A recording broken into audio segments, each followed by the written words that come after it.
Hey everybody, this is Pete with the Golf Paradigm. Today we're going to go over chipping, and I want to illustrate to you what a lot of people that we see in the schools do wrong, what you should do right, and then for some of you that want the details, why those things need to be in place.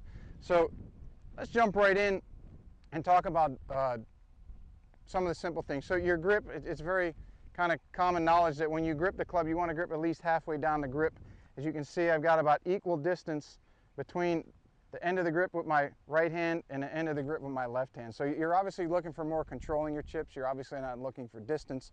And as you shorten the club, it makes it a heck of a lot easier to control that club as you move it through your swing.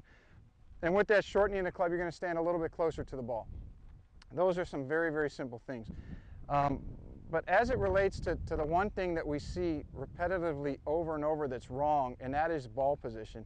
And we like to refer to ball position as your balance point in the swing, whether it's a chip, a putt, a full swing, an iron, a driver, and so forth.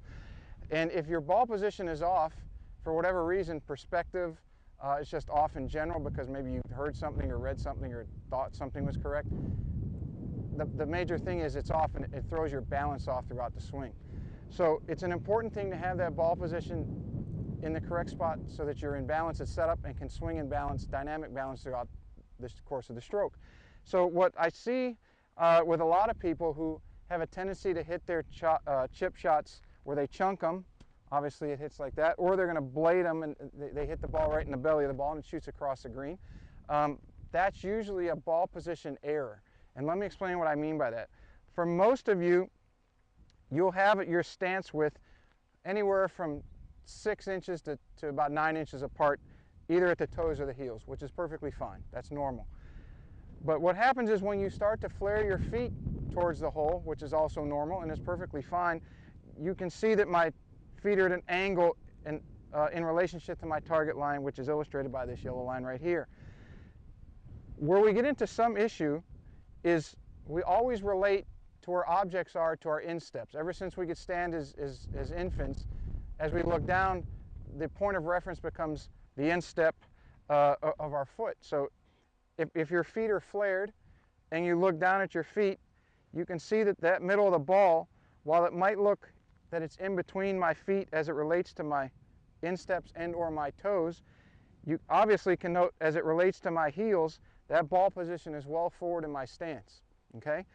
And if the club is going to start to contact the ground and or bottom out somewhere under your clavicle, which is the center of your collarbone, that is obviously behind the ball. So as you make a normal release in your chipping stroke, you hit behind the ball and chunk it.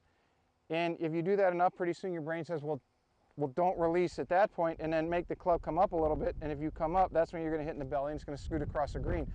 All that can be alleviated simply by having the ball position in the right place.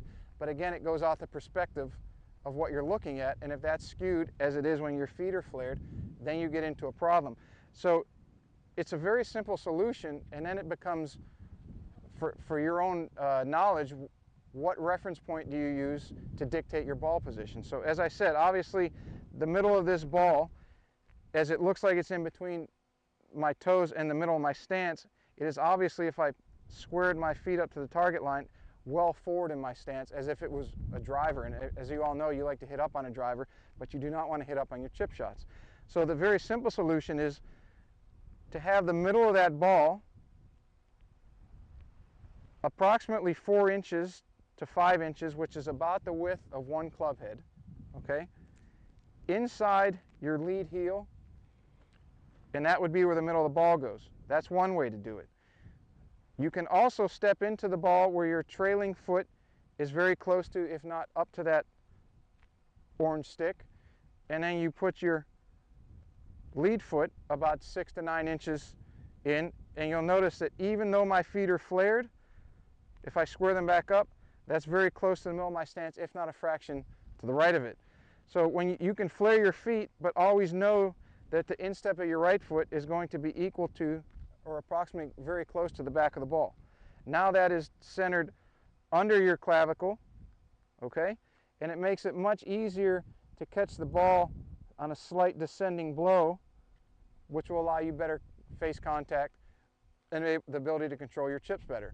So that's a very, very simple, hopefully, explanation of chipping setup, where people have a tendency to get off, where it should be, and then how to get yourself set up there.